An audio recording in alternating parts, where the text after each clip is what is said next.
कि बाबूलाल जी लगातार कभी इनकाउंटर के मामले पर वो प्रश्न खड़ा करते हैं तो कभी डीजीपी के मामले पर वो प्रश्न खड़ा करते हैं।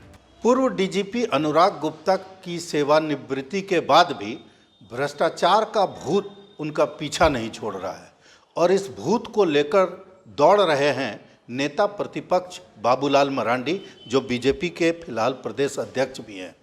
आखिर सरकार के लोगों का क्या है कहना? जिस तरह से वो आरोप लगा रहे हैं, उन आरोपों का सरकार के पास क्या है जवाब, या सरकारी दलों के पास क्या है जवाब? हमारे साथ राकेश जी हैं। राकेश जी, ये बताइए कि जिस तरह से अनुराग गुप्ता पर हर दिन बाबूलाल जी एक नई बात लेके सामने आ रहे हैं, आप लोग को लगता नहीं है कि जवाब देना चाहिए? देखिए, हमें यह लगता है कि बाबूलाल जी का राजनीतिक पतन हो गया है। राजनीतिक पतन बाबूलाल जी का इस मायने में हो गया है कि बाबूलाल जी लगातार कभी इनकाउंटर के मामले पर वो प्रश्न खड़ा करते हैं तो कभी डीजीपी के मामले पे वो प्रश्न खड़ा करते हैं। और डीजीपी के मामले पे बाबूलाल जी न्यायालय का भी दरवाज़ा खटखटा चुके हैं, न्यायालय से भी उन्हें लतार मिल चुकी है। लेकिन उसके बावजूद रोज़ रोज़ बाबूलाल जी का प्रेस कॉन्फ्रेंस करना स्वाभाविक तौर पे इस बात का घोतक है कि बाबूलाल जी राजनीतिक रूप से पूरी तरह विचलित और विक्षिप्त हो चुके हैं। जो आरोप बाबूलाल जी लगा रहे हैं वो बताएं कि अनुराग गुप्ता क्या कल आईपीएस अधिकारी थे इस राज्य में, कल ही वो बने हैं, या इसके पहले भी वो आईपीएस अधिकारी थे, या इसके पहले भी वो आईपीएस के बड़े पद पे रहे हैं। रघुवर दास जी के शासनकाल में भी अनुराग गुप्ता थे। तो क्या अनुराग गुप्ता जी का भ्रष्टाचार सिर्फ अभी है?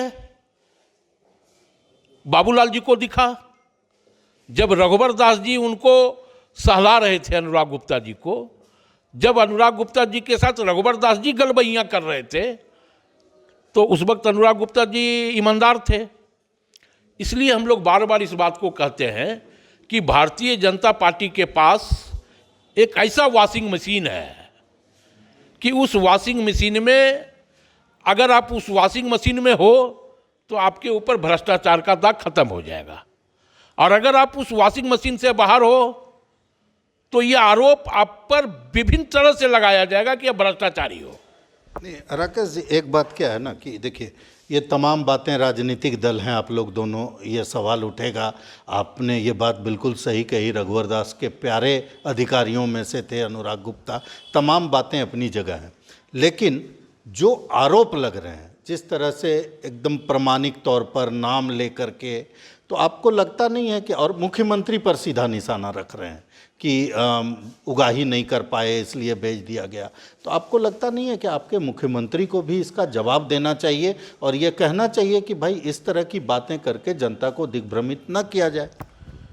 नहीं, मुझे ये लगता है कि बाबूलाल जी के बातों का जवाब मुख्यमंत्री को नहीं देना चाहिए। नेता प्रतिपक्ष हैं वो ठीक है, लेकिन नेता प्रतिपक्ष की भूमिका में नहीं है।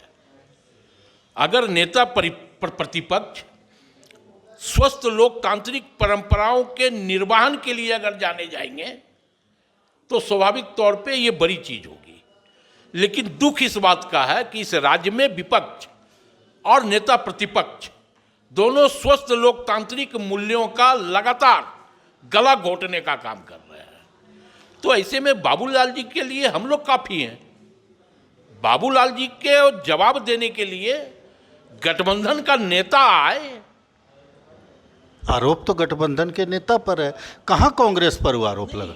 गठबंधन, इसीलिए मैं कह रहा हूं कि गठबंधन के नेता के ऊपर बाबूलाल जी का आरोप है तो उसके लिए गठबंधन के तमाम लोग हैं। और मेरा आपके पास इस सवाल को लेके आने के पीछे भी यही कारण है कि भाई बदनामी तो हो रही है, अगर हो रही है तो आपकी भी हो रही है, ऐसा थोड़ी क्या?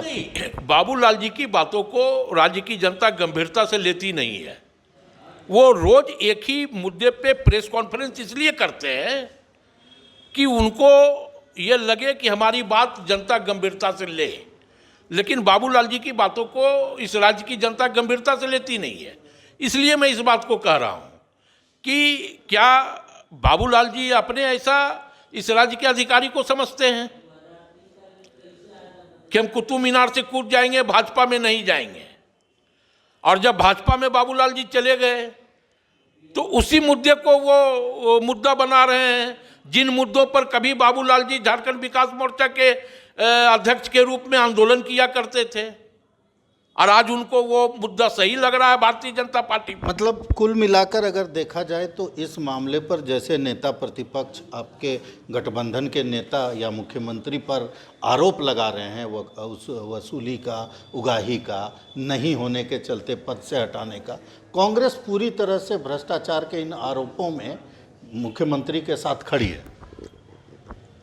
बिल्कुल खड़ी है, क्योंकि आपके पास कोई प्रामाणिकता नहीं है। बाबूलाल जी एक नाम ले रहे हैं, तो क्या नाम ले लेना पर प्रामाणिकता है? मैं भी ये बात को कहता हूँ कि बाबूलाल जी इतने उत्साहित इसलिए हैं, इतने ज़्यादा विक्षिप्त इसलिए हैं कि बाबूलाल जी भी ये चाह रहे थे कि अनुराग गुप्ता हमको कमीशन दे नेता प्रतिपक्ष के रूप में। ये आपका आरोप हो गया? आरोप नहीं, जिस प्रकार बाबूलाल जी इतनी विचलित और विक्षिप्त है, तो हमको लग रहा है कि जिस भ्रष्टाचार की वो बात कर रहे हैं, भ्रष्टाचार हुई नहीं, कोई उनके पास प्रमाण नहीं, उसके बाद अगर वो भ्रष्टाचार का आरोप लगा रहे हैं तो इसका ये मतलब है कि प्रशासन को वो अपने दबाव में रखना चाहते हैं। तो कहीं न कहीं अनुराग गुप्ता के मुद्दे पर, या यूँ कहें कि भ्रष्टाचार के मुद्दे पर, कांग्रेस पूरी तरीके से अपने मुख्यमंत्री या गठबंधन के नेता के साथ खड़ी है, और बल्कि पहली बार कांग्रेस खुद बाबूलाल जी पर यह आरोप लगा रही है कि बाबूलाल जी का आखिर क्या स्वार्थ है कि बार बार वो अनुराग गुप्ता को छोड़ ही नहीं रहे हैं। भारत एक्सप्रेस के लिए कैमरामैन धर्मेंद्र के साथ मधुकर आनंद, रांची।